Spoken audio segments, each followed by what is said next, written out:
Now, I freaking love Halloween. Oh my god, October is a perfect excuse to watch a horror movie every night. It's the perfect excuse to find anything creepy, and of course Halloween is straight up fun. Last year I went as an army pilot, the year before I went as Wednesday Addams, but my most iconic costume was when I was like 12 or something, and I made a full-on dice costume. My head was like the #1 side. I was 3D and everything, it was pretty damn cool. But then mean older boys in my compound shot me with BB guns when they saw me, but those bullets did not get through my box. Ha, joke's on you. Now, I don't know how much of the Halloween festivities we can really have this year, but that doesn't mean we can't explore the potential costumes of this year. What is up, you guys? Hope you're having an awesome day. I'm your host, Eamon Hassan, and welcome back to another video. Now leave your cat ear, headband, and whiskers at home, you basic because today we're talking about the top 10 scary Halloween costumes 2020. Now, starting us off at number 10 is coronavirus. I thought I'd make this the first one we talk about so we can get it over and done with, because you know this is on everyone's mind. Now, there's gonna be that one prick that decides to dress up as the virus for Halloween, and I get it, COVID is one of the scariest things to happen this year. But is it insensitive to go as the virus? Kind of. But people have been dressing up as Native Americans, Mexicans, and more for how many decades? Insensitivity seems to be rife on Halloween and no one seems to give a shit. The virus is a lot more acceptable than these racist cultural appropriation costumes, but then again, a lot of people died because of COVID. You don't want to be walking around as the COVID virus and someone sees you who's lost a relative to COVID. That's not going to be good for anyone. Coming in at number 9 is Karen. We as a population have faced our fair share of Karens this year, and I reckon we all deserve a pat on the back for it. Like, yes, thank you for that, yeah. Now, regular Karens are scary enough as it is, but you guys already know that so many people are gonna parody the stereotype for Halloween, and thus enter Scary Karen. This woman will not only force her way to the manager, she will happily kill the manager if she doesn't get her way. Or she will happily call the police on you, or even worse, her husband Terry. And if Scary Karen isn't bad enough, Scary Karen and Terry will make you wish you had never stepped out of the house. I genuinely never realized such a niche part of the population could be so insufferable, but I mean, hey, you learn something new every day. At number 8, we have Baby Yoda. I feel like it would be a missed opportunity if no one went as Baby Yoda. He is by far the cutest thing I've ever seen in my life, other than my future children, and he must be protected at all costs. How could something be so small and green and be so cute? If I see little kids running around as Baby Yoda, I may just have to, you know, like slip one of them in my backpack. No, okay, I'm not gonna do that. But for real, it's so easy to transform Baby Yoda into a scarier version of himself. Red eyes, slashes and cuts all over your body, possessing the actual force. I could go on. Filling at number 7 slot are the hazmaters. A word I just made up, yes, I know. Now, I feel like hazmat suits will be very popular in costumes this year because they're so versatile. You could pretend that a pandemic has taken over the world, and wearing a hazmat suit is the only way to protect yourself and the small group of humans still uninfected. And the best part is, you don't really even have to pretend too much with the whole pandemic part. You could also be a zombie hazmat person, so you worked in the toxic field and sadly did get the infection and died. Now you're roaming the earth trying to eat other humans.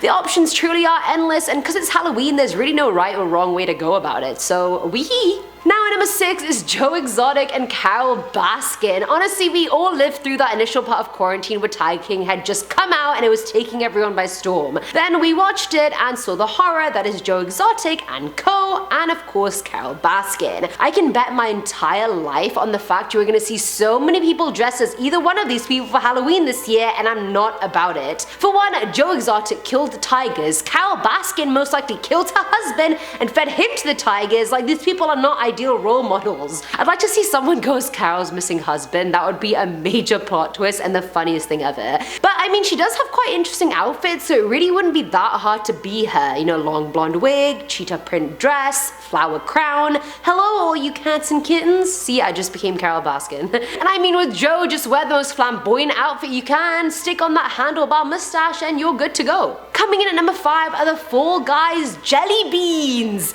This game literally took everyone by storm when it came out a month ago, and I love it. Do you know how many tweets, YouTube videos, and Instagram memes I've seen of the little bean players in the game? Okay, A, yes, they're cute as hell, and B, you can even dress them up as stuff like a burger, a chicken, a pineapple, a milkshake, and more. You can diversify your bean self any way you want, and I actually love Fall Guys. It's so much fun.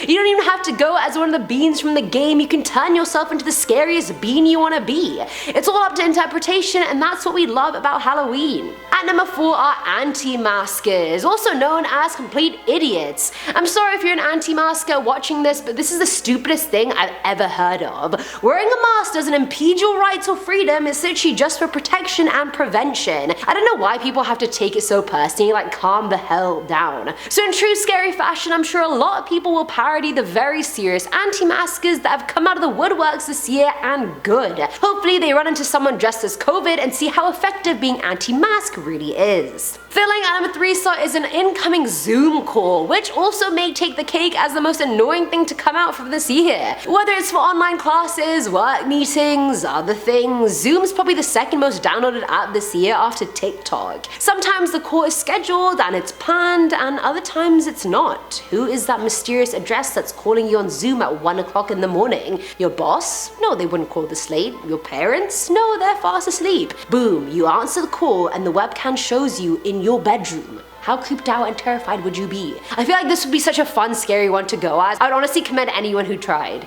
Good on you. Now number 2 is The Grudge. The much-loved franchise came back to theaters at the start of this year with yet another reboot. I watched the trailer at work and I was like 5 feet away from my desk with only one side of my headphones on because I was like, oh no, no, no. You're not gonna get me with those damn jump scares. Anyway, the movie is probably terrifying on its own already, and that's all due to Fiona's ghost that is now causing people to kill themselves whenever they look at her.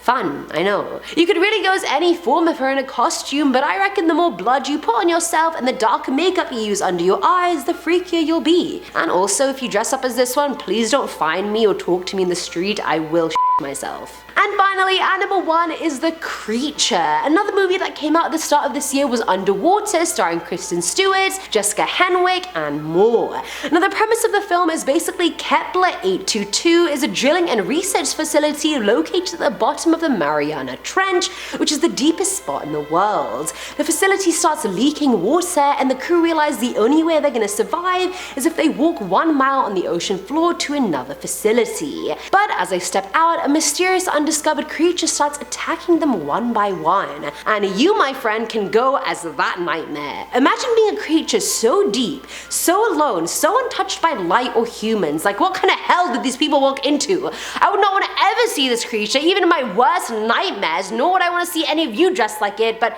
I'm all for bad decisions and self-destruction, so, you know, you do you. And that is it for today's video, guys. Before I end this one, let's do some comment shoutouts from the top 10 scary Hollywood secrets with my good friend Che. This one's from Ladies Faye Hell, who says, I love how Eamon keeps hold Che's arm and he just awkwardly keeps it up for her rather than be like, yo, be scat.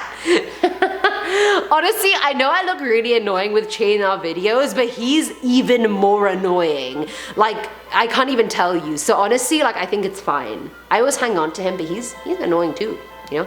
So whatever. You can't get rid of me. I am me. The next one is from John Ruxton, who says, social distancing, people, come on, COVID safety. Well, me and Che are in the same social bubble, as we said in the previous video, so don't worry about it. We don't need social distance. We are one another. We sit next to each other at our desks, so I'm pretty much breathing his oxygen every day. The next one is from Sci-Fi Bree, who says, I love watching Eamon and Che together because Eamon is like Che's annoying little sister. It's very funny. I'm not an annoying little sister. If anything, Che is my annoying little brother who's like double my height. Che is just annoying. You know, every single day he'll put... every single day he'll literally put his fingers in my armpit to see what my armpit smells like that day. And you think I'm weird for just holding his arm? He's out here doing that. And the last one is from Lindsay Clark, who said, who else immediately knew that Che was blazed out of his mind? No, Che wasn't blazed. No, you guys, so many people commented this on the video and I thought it was so funny. Che was not blazed. I wrote that script that we did, and so obviously those are my words, not Che's. Che doesn't sound like that, so he was just reading it, and I'm guessing a lot of you picked up that he wasn't his normal self, so that's what that was. He wasn't high. But anyway, that gave me and Chris a good old chuckle. As always, you guys, I've been your host, Eamon Hassan, and I'll catch you in the next one. Bye! Oh, this feels so weird that I'm so little. No, I'm good. I just feel small now. This is my real height, guys. Yeah. Oh my no! This isn't even my real height, I'm wearing heels. Damn it! Coming in at number 9 is Karen. Sorry. Oi! I like standing on my heels sometimes, and then I fell.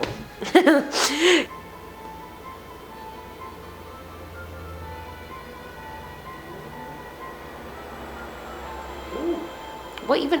Is that a plane? Oh, that's a train? I thought that was a plane. I was like, what the even heck is that?